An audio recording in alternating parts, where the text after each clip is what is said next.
Hey everyone, Stefan here. Today I'm going to do an experiential review of the book Letting Go by Dr. David Hawkins. Subtitle is The Pathway of Surrender. So I received this book near the end of 2017, and it was when I was going through a really tough time, and it kind of was a synchronistic event. I was in Santa Fe. I was visiting Santa Fe, and I was at this breakfast brunch type of cafe there. And I noticed that someone kind of down the table was reading a book by Dr. Hawkins.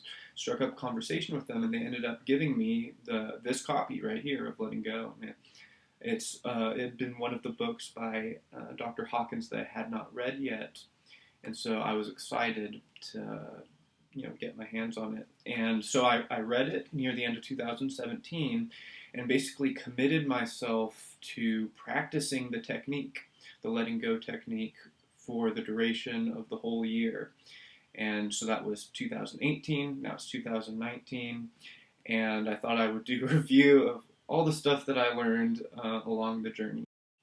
So first, I thought I would describe what the letting go technique actually is for those of you who've not read the book potentially. And I think I would just, probably the best way to do it is to read the small section in here when he actually covers the technique. This is page 19. He says, letting go involves being aware of a feeling, letting it come up, staying with it, and letting it run its course without wanting to make it different or do anything about it. It means simply to let the feeling be there and focus on letting out the energy behind it. The first step is to allow yourself to have the feeling without resisting it, venting it, fearing it, condemning it, or moralizing about it. It means to drop judgment and to see that it is just a feeling. The technique is to be with the feeling and to surrender all efforts to modify it in any way. Let go of wanting to resist the feeling. It is resistance that keeps the feeling going. So the first thing that I realized, or that came into my awareness as a result of practicing the letting go technique daily, was what could best be described as a sense of confidence. I think socially mostly, because I started having this backdrop, this way to actually process my emotions, and I felt more confident as a result to be more authentic or more open in my interactions with other people. Hawkins also describes in the book how this has been part of other students, spiritual students, or seekers' experience with the technique. And that's basically that we're not taught in society or in school, or most of our families, how to deal with emotions. And so we don't know how to let them go. And we don't know how to integrate them. And so there's three general techniques that society uses to deal with emotions that are really not effective and that contribute to disease processes and stunted spiritual growth and immaturity, and the like. So, and I thought this section was really brilliant. But he lists three techniques that are I guess ways of coping or responses that people generally have to emotions other than letting them go. First one is suppression and repression, which is often accompanied by projection. And then the second is expression, and this one was really interesting because he says that when you express an emotion and you vent it, what it does is it essentially discharges the energy, at least in an initial burst, but it allows the majority or the rest of it to be suppressed. I thought that was a really interesting take on that. And then the third is escape, and so that's kind of self-explanatory, avoidance, and I think that's kind of the realm of addiction too.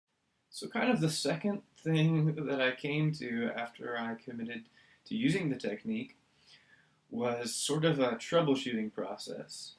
And Hawkins also describes these types of pitfalls that you can run into when you're practicing the technique.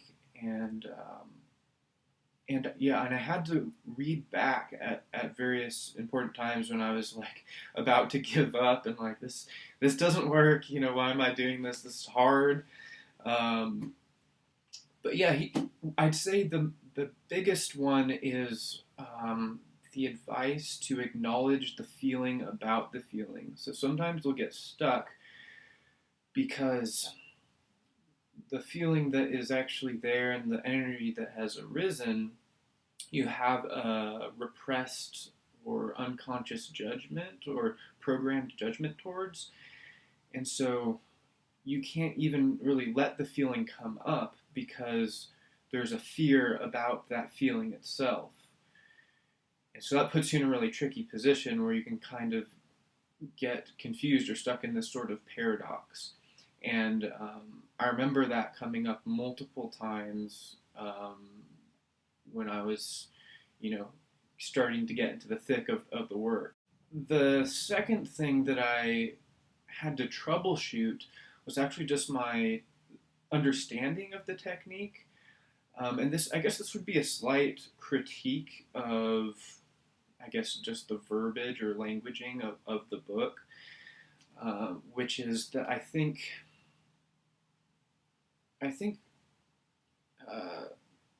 terming it letting go kind of brings the wrong connotation, because if you're tuned into the definition that I read earlier, it's actually a very passive process where it's simply allowing. You're not actually letting go. Letting go sounds like, it sounds more verb-like you're doing something. And in some cases, in some senses, like I'd say that's accurate. But what actually ends up working and what the technique is actually described as is much more of a passive process, where you're simply not trying to do anything. You're actually doing the technique in the absence of doing, when you simply let everything be. So I kind of had to, in my mind, shift the way I defined it from letting go to just letting everything be. So the third thing I came to was basically this point where I realized the patterns to the emotions and the resistance, and just all the stuff that would show up when I was simply letting go of control and I was allowing everything to come up in my life, emotionally, energetically. What I began noticing was that there were patterns. And these weren't things that were entirely surprising to discover, because I've done a lot of inner work and introspection throughout the course of my life. So yeah, it wasn't really too surprising, but I would say it clarified, it only enhanced or clarified the understanding that I had come to. And it clarified it in some pretty interesting ways. I guess it was more interesting to me given that I thought I had, I thought I knew basically, what my core patterns or wounds or programs were. One thing that Hawkins says in the book that I found really helpful was that he basically says to go easy with yourself on this process, because you're doing no small task, which is basically unraveling and undoing all the programming and conditioning that's made you a victim to your circumstances your whole life. The things that have kept you, resisting, controlling, denying, avoiding, suppressing, escaping, venting, you're undoing all these things on a very core level. And so it's really no small task, and it's not something that you can really be totally gung-ho about. It's a pretty sobering process, to be honest. And so I think it really requires an amount of respect to the amount of time it takes. Eventually, in the course of using the technique, I came to an interesting perspective, or almost kind of a loss of identity, because I was able to more objectively see the emotions and the patterns that were running my life, for for most of my life. The teacher Teal Swan says this. I recently watched one of her videos, and she says something to this effect that I think puts this really well. She says that basically the personality is nothing but an amalgamation of the things that kept you safe in childhood. And so the perspective that I came into as a result of practicing the technique was kind of in line with that, I would say. You realize that all the things that you impulsively do, your preferences,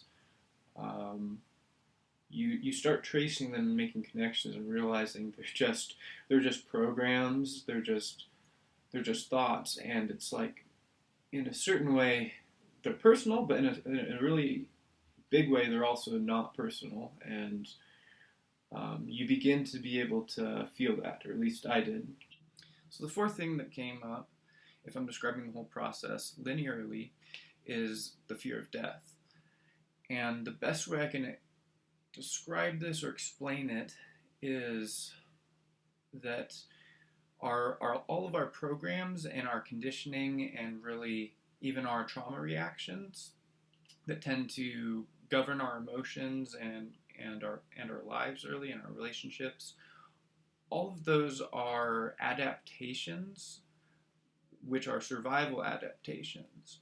So we took on these patterns of relating and being to protect ourselves. So if you let go of those programs that have kept you safe throughout your life, you have to face the opposite of survival, or the opposite of protection, which is death. The fifth one was really just an extension of what I just described in the fourth, was that I actually had to experience death. I had to experience death in, I guess, the fullness of the psychological sense. But the thing is that the body and the psyche really doesn't know the difference between a psychological death or an emotional death and actual death. That's just, I think, how the psyche and how the ego works.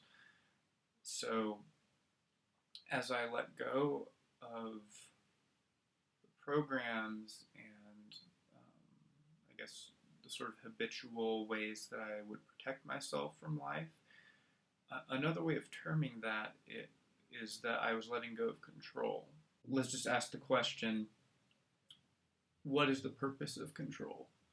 Why does anyone exhibit controlling behaviors in relationships or other contexts? We are trying to avoid what we feel like we can't cope with. And we're trying to avoid situations that threaten our sense of survival. And the really kind of interesting thing about it, I think, is that it really doesn't take that much for the human psyche to feel like its survival is threatened. And so in typical, spiritual terminology, there's the reference to the ego.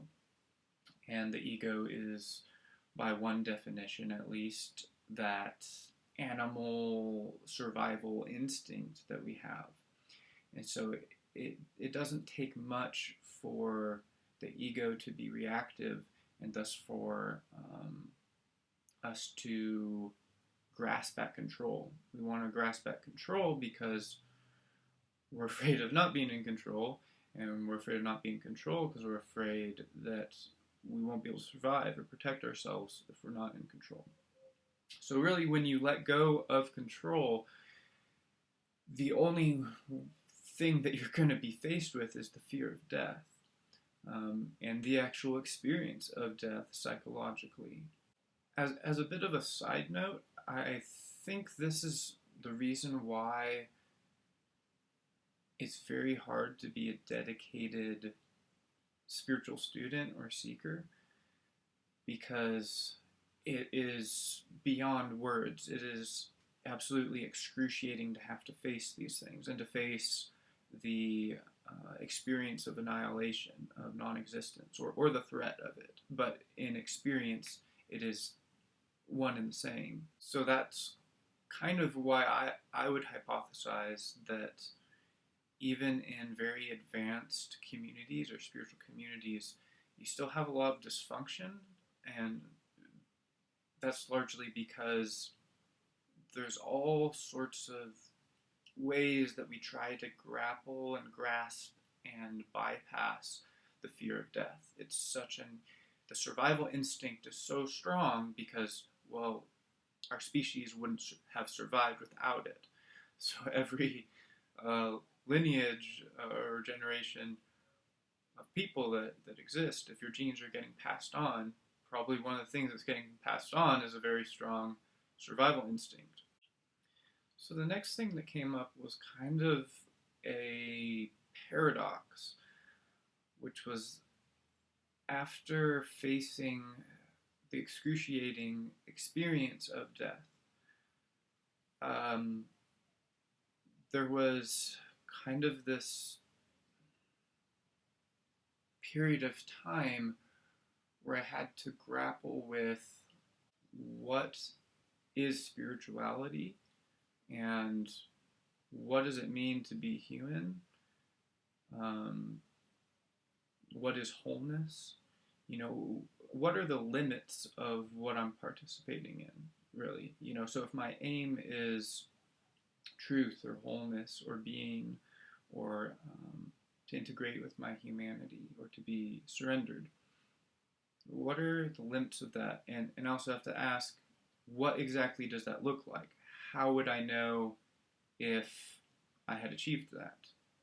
Or another question, is it possible to achieve? So at that point, I found myself somewhat paradoxically having to let go of letting go.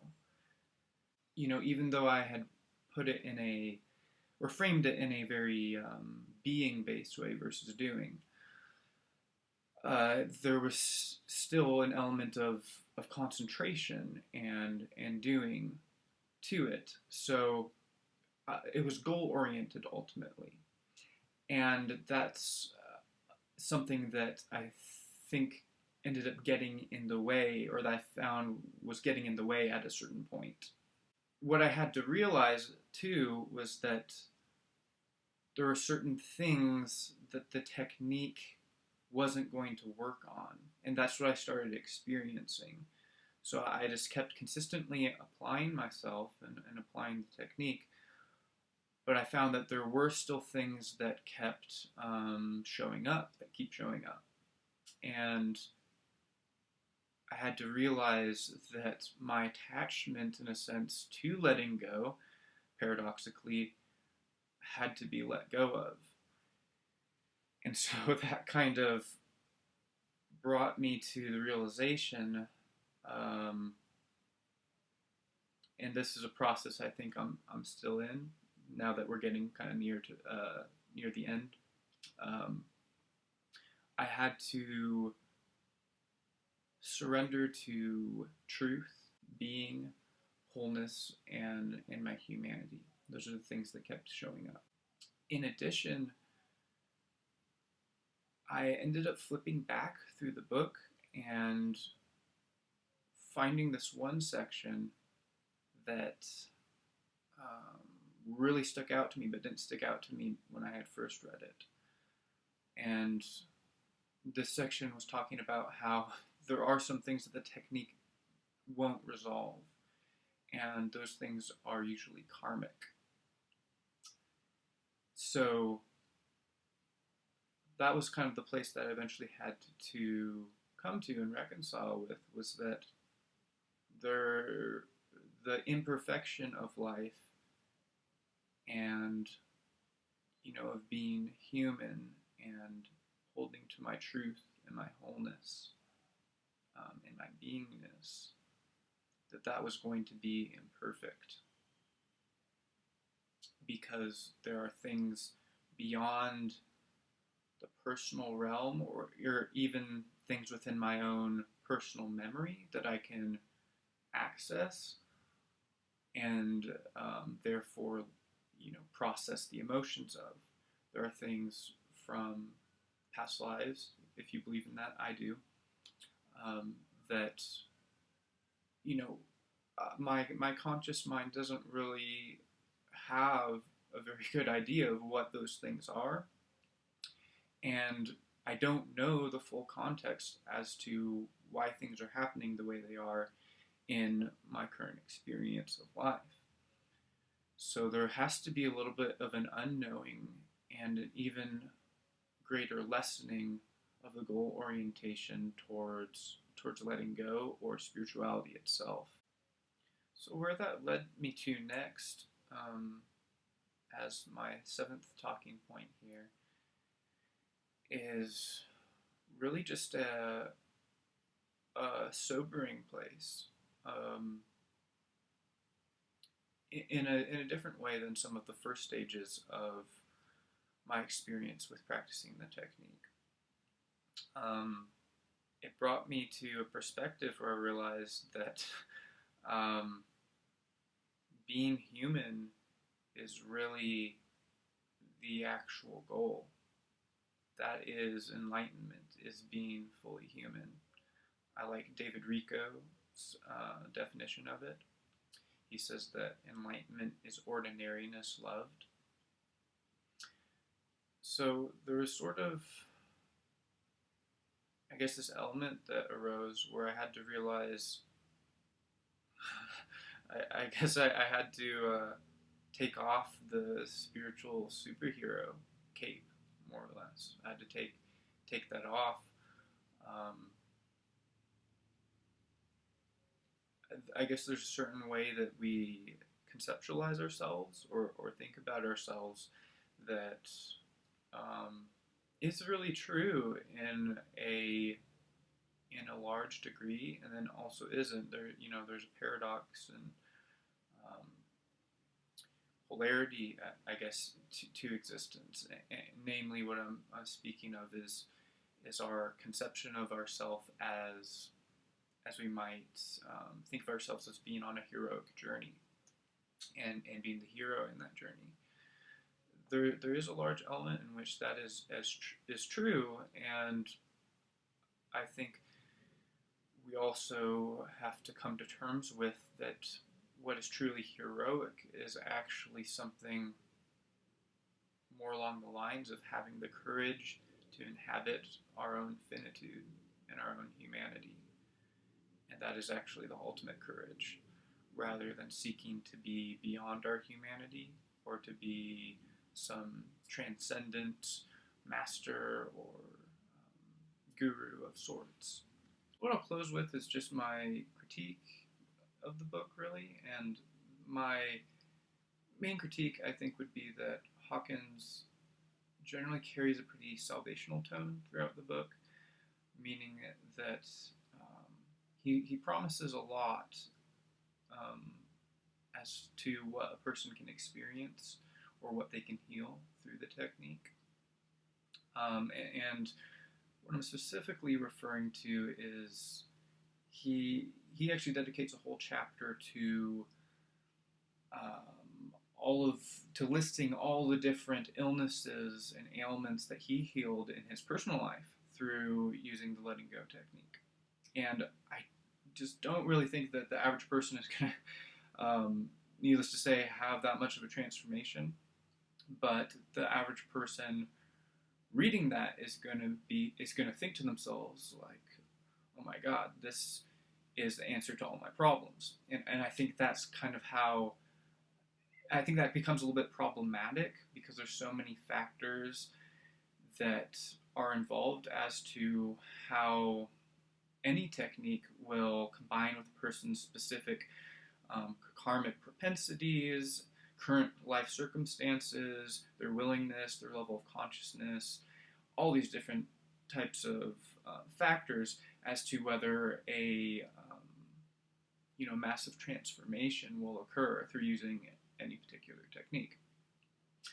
The other thing that Hawkins references and describes at one point that I would again be a little bit critical of is he describes how, for example, he gives the example of fear. Like, so if you keep being with fear, he says that eventually it's going to take much more unusual or rare circumstances for fear to be evoked for you. So basically, eventually, that if you keep letting go of fear, then you're going to eventually kind of be invincible or impervious to fear. And that's like a really appealing concept, to be saved from fear or from the experience of negative emotions themselves or illness. And I don't know if that's ultimately a very helpful or maybe even honest way of approaching the spiritual path. So yeah, there's kind of this element where Hawkins seems to be selling the technique and saying, here's all the things that you can experience. And yeah, I just think that there's more nuances to it, like I already described. And all that being said, this is coming from a person that has done a lot of inner work and a lot of self-inquiry and introspection throughout their life. So I think I end up hitting some diminishing returns, even with how many benefits and epiphanies did come to me. And so, I guess all that's to say, I really would recommend the book. It would be one of my top 5 books, I think, that I currently, I guess, have been impacted by. So, yeah, that kind of finishes out my whole experience and experiential review of Letting Go. Let me know in the comments what you think. Have you read the book? What parts of my experience can you relate to? Or, what do you think of it? Let me know. All right, thanks. Bye-bye.